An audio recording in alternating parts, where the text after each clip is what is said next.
it's the Mad Queen. Welcome to the Queen's Lair. Let's talk about the guild boss for beginners. Of course, you have to be in a guild to be able to fight the guild boss. I did want to make that very imperative. You have to be in a guild. So it's also known as a banker. You get an individual score throughout the week for fighting the banker.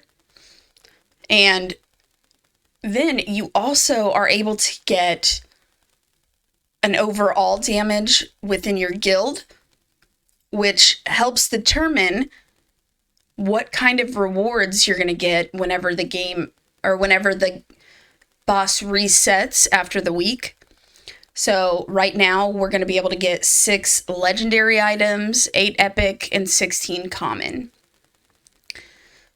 The higher the damage you do, the more better chances you have at actually drawing one of these chests. And I'll show you specifically what they are. So basically, at the end of the week, you just come in here, you select one, and either you get lucky and get something good or not. I'm typically not very lucky myself. But that's not the only reason that you want to go after the guild boss. You're going to get quite a few of your guild tokens that can be spent in the marketplace under the guild market. You're going to get some extra gear. You're going to be able to get legendary book pieces. After you get 100 of these, you can make a full legendary book. But to be able to do that all together, you do have to reach, I believe it's around 2.8 million damage. You have to be able to do that consistently to actually farm those pieces. I'm not going to totally go through and do my entire guild boss because I don't think everybody is geared right now. But I'm going to click in here so I can show you a bit about what's going on. So when we come in, you can see, oh, it was on auto. My bad. You can see that immediately it said he had a rage boost. This meter down here is his rage meter. So the one on the top right under his name, Banker, is calculating how much damage you've done so far overall. And then right below it is the rage meter. Over here, it will tell you what level you're on. So you can also see that here too. Whenever you reach a certain amount of damage, it does keep going up and going up and going up. You reach different levels, which are going to give you better rewards. You are also able to farm limited summons from completing the banker as well, which is a really nice addition. They haven't had that for forever, and it's something that was only added, I think, within the last 3 or 4 patches, so it's still kind of newish. What you want to do is pick heroes that are going to be able to do multiple attacks in one turn or in one round. So on this team, you can see I have William, Jacob, Marion Shadowblood, and Boulin. William has a rage meter too, basically, and so does Boulin. Whenever his rage meter goes all the way up, he takes a lot of extra turns. And then Boulin is going to get extra rage as well from her teammates taking turns. Whenever you attack the boss, it is going to decrease the rage meter overall. And you want to really focus on doing that, because if you don't try to control the rage meter, the rage is going to go really high and you're going to die. Whenever he reaches his full rage meter and it gets to the end, he does an ability that, totally wipes everybody out. There's nothing you can do to stop it. So the only way to do that is by keeping this down. And William is a support, of course. The reason he's in here is because, firstly, his trait, I have him fully ascended, so every time one of these guys does a basic attack, uses their basic ability, William is going to allow those guys to deal an extra 80% damage overall. Is it 80 or is it 60? I can't remember off the top of my head, but he is going to allow them to do a large amount of damage just from their basic abilities. For that reason, I don't use any other abilities on Marion Shadowblood or on Bulin here besides their very first ability. William is also able to put defense down on the boss with this ability, and that's just going to help you deal more damage to the boss overall. This ability is going to apply counter attack to everyone on the team.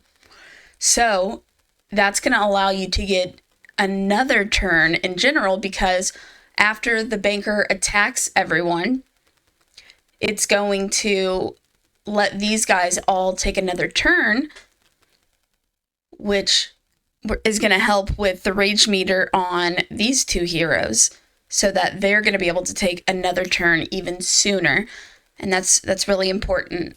His first skill is going to allow him to bring another hero in with him. So when he takes this turn with his basic ability, somebody else is going to join him with their basic ability. And like I was saying, his trait is letting them do more damage with that basic.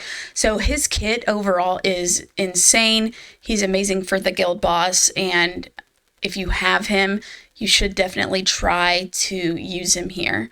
The reason I have Marion on this team is because she's going to be able to take extra turns depending on the amount of speed she has. Her speed is really high, typically, and this is going to be more of a later game, not necessarily in-game, but late mid-game. She needs to have 240 speed for you to get the most out of her. I don't even have that on her, but I am able to do quite a bit of damage regardless. So it's kind of one of those things where after you're able to fight the boss and farm it consistently for the rewards like the legendary book pieces, then you don't really have to min-max unless you're just wanting to show off to your guildmates, which is also fun, and I definitely condone. So I'm going to go and show you a couple more options as well and tell you why I have the other heroes on my second team. You do eventually get to unlock a B team after you do a specific amount of damage. I can't remember exactly how much it is, but I think it's around 1 million or a little over 1 million. Then you get to unlock the B team and have 2 teams, which of course is just going to help you do more damage. On the B team, I have Scarlet, I have Aaron, Mikasa, and Bachelard. These 2 heroes here are the ones here in the middle, are limited time heroes. If you don't have them now, you'll probably never be able to get them because they came out in a collaboration event with Attack on Titans. The reason I have this pair is Marion is able to take quite a few turns because she has a wolf. So every time one of these guys goes, her wolf also does another attack. And that just helps the rage meter. This guy is able to put random stats down on the boss, which is going to help her, because anytime a negative stat is applied to the enemy, she takes a turn, and she has bleed effect on her A1. Her damage is based on how much bleed is on the enemy overall. Also, Aaron is able to, with his ultimate ability, make everyone on the team take an extra turn. And then Bachelard here takes extra turns with his ultimate, depending on how many debuffs are on the boss currently. So if you've been struggling here, and of course, you don't have to have a bunch of legendary heroes. If you wanted, you could take and use this team right here that I have and sub out Bulin, take her, and put Scarlet in. That is actually really close to the team I used for a very, very long time. And it worked really well for me. It allowed me to unlock my second team. Focus on the rage meter. You can also put your heroes in a cursed set. You can farm that set specifically from the Queen of Tides. It gives all of the heroes on your team a 30% chance to take another turn after taking their turn. So I know 30% doesn't seem like a lot. It actually does proc more consistently than what you would think. So that's another really good way to get a bonus. Make sure you also are taking, these are the basic skills that you should be taking, or the basic abilities you should be taking in. Healing to help keep your team alive, and also defense down so that you can consistently do extra damage to the boss. If you guys have any more questions, comments, leave that down below. Sometimes I know I forget to add something in because my brain works so much faster than my mouth does. So let me know in the comments. You're also welcome to join my growing Discord community. The link for that is always in the description of every video. Thanks for watching, and I'll catch you in the next video.